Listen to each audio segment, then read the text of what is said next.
Hi friends, welcome back to my channel Smart Neetu Vlogs. ఈరోజు ఒక మంచి హెల్తీ అయిన రెసిపీ మీ అంతా షేర్ చేసుకోబోతున్నానండి. అదేంటనుకుంటున్నారా? దోసకాయ పప్పు. ఎన్నో యాంటీ ఆక్సిడెంట్స్ ఉన్నాయి ఈ దోసకాయలో. చాలా వరకు హెల్త్ బెనిఫిట్స్ అనేవి కూడా దాగి ఉన్నాయి.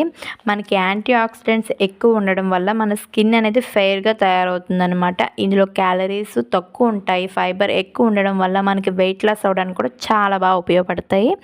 అండ్ ఇది తినడం వల్ల మనకి బీపీ అనేది కంట్రోల్లో ఉంటుంది. విటమిన్ కే ఉండడం వల్ల మనకి బోన్స్ అనేవి కూడా గట్టిపడతాయి. సో మన డైట్లో వీక్లీ అట్లీస్ట్ ట్వైస్ అయినా ఇలా దోసకాయతో రెసిపీస్ అనేవి చేసుకున్నట్లయితే మనకి చాలా హెల్త్ బెనిఫిట్స్ అనేవి వస్తాయి. ఇప్పుడు సోది లేకుండా ఆ రెసిపీ ఎలా చేసుకోవాలో ఇప్పుడు చూసేద్దాం. దోసకాయను మనం పీల్ ఆఫ్ చేసుకున్న తర్వాత ఇలా చిన్న చిన్న పీసెస్ కింద కట్ చేసుకోవాలన్నమాట. అలాగా కట్ చేసుకున్న తర్వాత కుక్కర్లో నేను పెసరపప్పుతో చేద్దాం అనుకుంటున్నాను. పెసరపప్పుతో కాకుండా కందిపప్పుతో కూడా చేసుకోవచ్చు అనమాట. పెసరపప్పు కడిగి పక్కన పెట్టుకున్న తర్వాత ఈ దోసకాయ ముక్కలు అందులో యాడ్ చేసుకోవాలి. ఈ దోసకాయ ముక్కలు యాడ్ చేసుకున్న తర్వాత ఒక medium size onion, 4 green chillies అందులో వేసుకోవాలి. ఒక టొమాటో కూడా యాడ్ చేసుకోవాలి. యాడ్ చేసుకున్న తర్వాత కరివేపాకు అండ్ ఒక టేబుల్ స్పూన్ ఆయిల్ కూడా యాడ్ చేసుకోవాలి. ఆయిల్ వేయడం వల్ల పొంగకుండా ఉంటుందన్నమాట పప్పులో వాటర్ అనేవి. అండ్ ఇందులో కొంచెం పసుపు వేసుకోవాలి.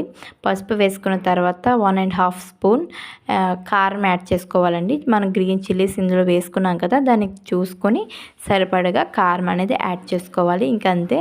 దాని నెక్స్ట్ ఏంటంటే వాటర్ యాడ్ చేసుకుని మనం మూత పెట్టుకొని స్టవ్ మీద పెట్టేసుకోవడమే.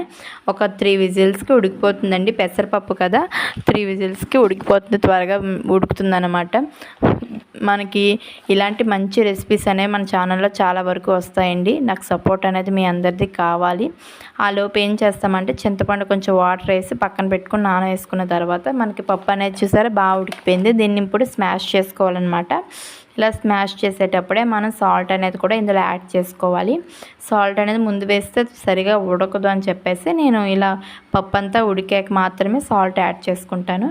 ఇప్పుడు ఇలా సాల్ట్ యాడ్ చేసుకున్న తర్వాత మళ్ళీ పప్పు అంతా మిక్స్ చేసి మనం ఇందాక చింతపండు జ్యూస్ అనేది పక్కన పెట్టుకున్నాం కదా, అది ఇందులో యాడ్ చేసుకోవాలి. ఇప్పుడు చింతపండు జ్యూస్ వేసాం కదా, పచ్చి స్మెల్ రాకుండా ఒక పొంగు వచ్చేంత వరకు మనం స్టవ్ మీద పెట్టుకోవాలి. ఇది అయ్యేలోపు మనం తాలింపు అనేది రెడీ చేసుకోవాలన్నమాట.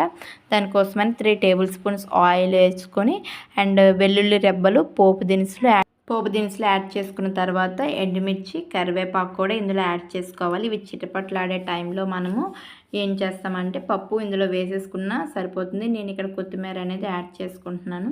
కొత్తిమీర యాడ్ చేసుకున్న తర్వాత మనకు పప్పు అనేది ఉడికిపోయింది కదా, అది వేసుకుంటే చాలా టేస్టీ అయిన హెల్దీ అయిన రెసిపీ అనేది రెడీ అయిపోయింది. దోసకాయ పప్పు ఇంతేనండి.